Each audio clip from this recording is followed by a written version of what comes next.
The Memory of Love, Chapter 10. It is something Kai enjoys, keeps his fingers dexterous, like a piano player, practicing scales, and it entertains children. He holds up the single piece of orange peel, the entire skin of the fruit, so it falls into a natural helix, and hands it to the girl pressed up next to him on the bench. He places a segment of the fruit in his mouth, gives the next one to one of the children, sharing the segments out until the orange is finished. The last piece he hands to the girl next to him.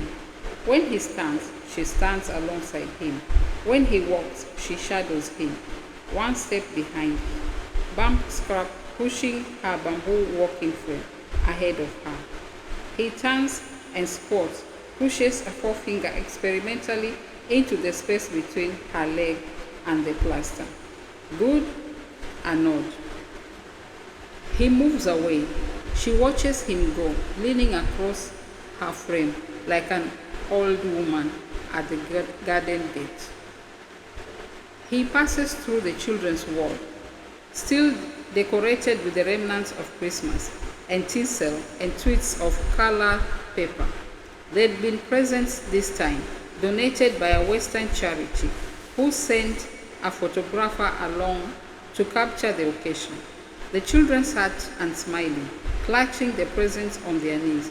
The photographer, a middle-aged German, had tried to press them into unwrapping their gifts.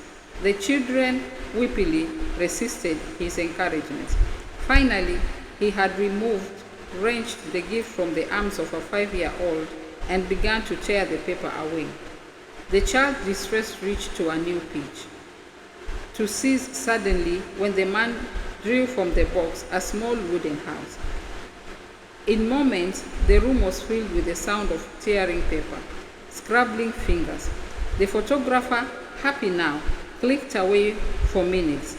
Kai stood smiling in a white coat and stethoscope he rarely wore, clapping along with the other staff members. One parcel contained a plastic gun. A scuffle broke out between two of the boys. One of them, in fact, the smaller of the two, wrestled the gun successfully from the other, forced his companion to his knee, hands behind his head, and shot him in the back of the skull. The rhythm of the clapping grew rage. Mrs. Mara stepped forward and removed the weapon, gave the child another toy, and resumed her place in the line, the gun held behind her back.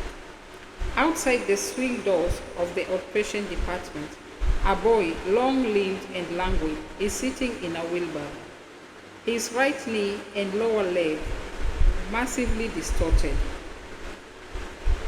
is bandaged and propped out in front of him. Next to the boy, his ankle fan flies away from the leg. Even at this distance, the odor reaches Kai, sweat and high like rotten flowers. The amputation would take place in the evening. He pauses in front of the pair, asks the uncle who is to give blood for the operation. The man taps himself on the chest. The boy, feverishly beautiful with cheekbones cut across his face and huge, heavy-lidded eyes, stares into the middle distance, dreaming and preoccupied. He looks otherworldly. It strikes Kai how death, so often ugly, can sometimes arrive in the guise of such beauty. Diagnosis: sarcoma, advanced. Proposed treatment: Kai had written on the admission form, surgery, amputation of left leg, 80K, grounds, compassionate. In the antechamber to the operating theater, he changes his clothes, tossing the used greens into the bin, kicking off his flip-flops, and slipping his feet into one of the pairs of rubber clogs. Some of the visiting foreign surgeons have their own pairs, initial in black marker pen upon the toe. Kai is contented with one of the general pairs. They are a luxury still. He takes a cup from the shelf and sits down on the bench, flexes his fingers. Sometimes he remains in the changing room for minutes at a time. Opening himself for the state to arrive, he reads something once on artists' performance and their relationship with their work, and recognizes himself in the description. One of the writers had commented that it was not so much a matter of waiting for the muse to descend as opening oneself to receive it. Kai knows that when the sounds around him begin to recede, when the edges of his mind draw in and the horizon comes closer, he is ready to begin. In that state, he had learned to work under almost any condition. As he had for months under flickering lights, a generator roaring in the corner of the room, pausing motionless with his instruments held in the air, like a conductor at the start of an overture. Each time the machine broke down and somebody was sent to cause it back into life, as he had when there were no anesthetics available, when the patients were tied to the table and told to clamp down on a twisted sheet. Kai lost himself amid their screams, failed to notice when and if they finally fainted, all the time making do with whatever instruments were available, even kitchen utensils. During emergencies, he is rushed, spinning on adrenaline, into the maze, racing down the path, left and right, trusting his judgment to avoid the dead ends and wrong turns, searching for those pinpoints of light. Now the hospital has money, some at any rate. The building has been renovated. There are doctors on sabbatical from overseas. Today, a letter from Tejani. Kai slips it from his back pocket and smothers out the corners over his knees. In the computer age, they stick to this old world form of correspondence. Tejani, he assumes, has a computer at home, but for him it means a trek into town to an internet cafe. The long wait for a connection, the ponderous typing of his message, his fingers never having acquired the agility over the keys they possess when handling medical instruments, only to lose it when the server crashes or the electricity cuts out. The blue aerogram bears a date some 2 weeks prior. The postal services are erratic, yet this is how they both seem to prefer it. The anesthetist puts her head around the door. Ready when you are. Coming, Kai places the letter on top of his clothes, closes the locker door, and follows her out. First thing in the day, they deal with the scheduled operations, then perhaps an elective, and then whatever emergency has brought in. Keeping busy is the one way he knows to keep things under control. When he is not operating, he writes up his notes meticulously and drinks coffee or volunteers to help in the second theater, where a surgeon is often working alone. Other times, he writes to Tejani details of the procedures he has carried out. He has few friends among the staff, the African staff, who comprise almost all the nurses, but only a few of the doctors. All have homes and families. The Western staff lived and socialized in their own clique, arranged by language mostly, sometimes age or ethnicity.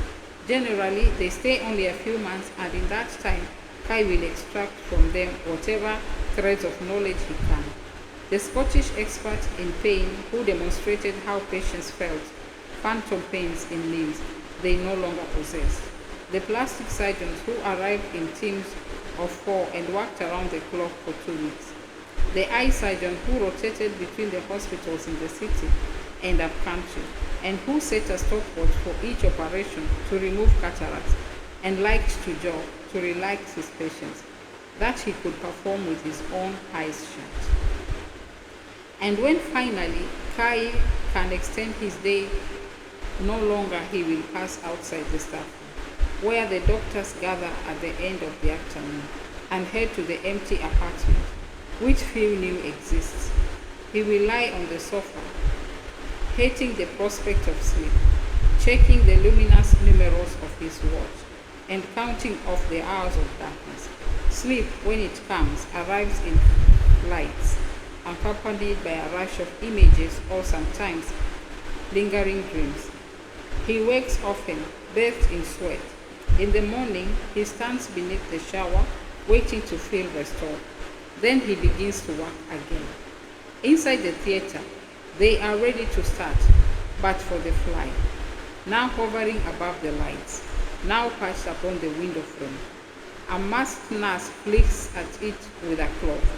Some joker has posted a sign on the OR door, no fly zone.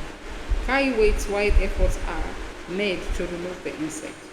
On the shelves are stacked bottles of saline solution, rolls of cotton cataract, IV lines, braided silk, needles, polyester sachets, and boxes of gloves. Unimaginable few years ago, he thinks of Tejani. Once, as students, they traveled together to a town up country to find a doctor of whom they had heard, who was conducting research into Lassa fever. The man and his work had achieved a mythological status among the student body. The fever affected populations only in rural parts of West Africa, peasants and farmers. No drug companies had ever funded programs into its cure, though the virus, which was carried in rats' urine, had been its cure. Though identified in 1969, the infection started with a headache, ended in death, blood pouring from the body orifices. Some claimed the doctor had a world-class reputation, others that he didn't exist. They pitched up one Saturday morning, Tejani and Kai, chased by the momentum of a late-night drinking session and a handshake bet. Neither had traveled outside the city for several years, and neither could tell if the other was serious. The roads were appalling. Nervous truck drivers insisted by then on traveling in convoy. They arrived after darkness. In the town, they searched for a bar in which to relieve their hangovers, the age of the three already blunted. Their minds turned to getting back from Monday lectures. Two soldiers stepping out of the black asked to see their papers and what their business was in town. Tejani had spoken for both of them, as was the way in their friendship. He was honest. He told the soldier they were students of the doctor for whom they had come. There was nowhere in the world where doctors weren't cherished. The soldiers had led them to him. They found the doctor still at work, late into the night, beneath a long insect-spotted 40-watt bulb. He worked with a single assistant. Tejani and Kai waited in silence until he was ready for them. A small man who seemed uncomfortable in his skin and baffled by their visit. Though gracious enough, Kai remembered seeing a picture of him sometime later at an award ceremony for his work, wearing an outside suit and the same expression of bafflement surrounded by European faces.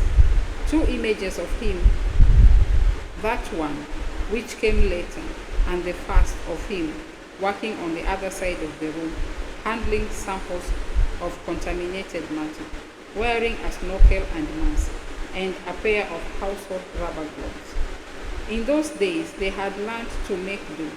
Throughout the whole of their medical training, it had been the same. One would perform a procedure, the others watch. It has become part of him, this lack of need, and there is always a plan. So they decided to proceed, as they always do. Time in the operating theater is marked out in precious minutes.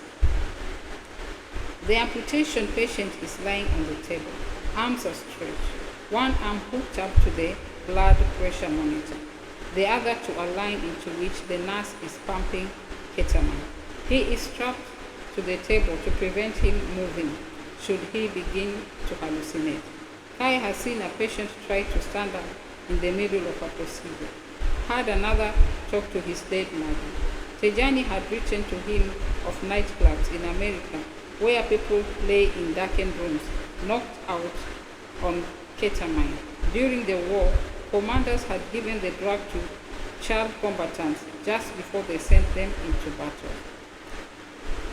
In this most recent letter, Kai thinks he detects a new mood of confidence. Tijani's letters of the past 2 years have been full of lament.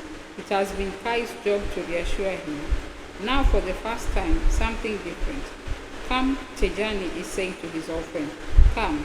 The word acts upon him all days, making him restless, like a grain of sand between skin and shaft. Kai swabs the area where the first incision will be made with a mixture of water, iodine, and ampicillin. Seligman, the Canadian surgeon whom Kai is assisting, is ready to begin. Kai closes his eye and opens them. He breathes in, lets all the sounds behind him fall away, all except the voices of the team and the sounds of the instrument.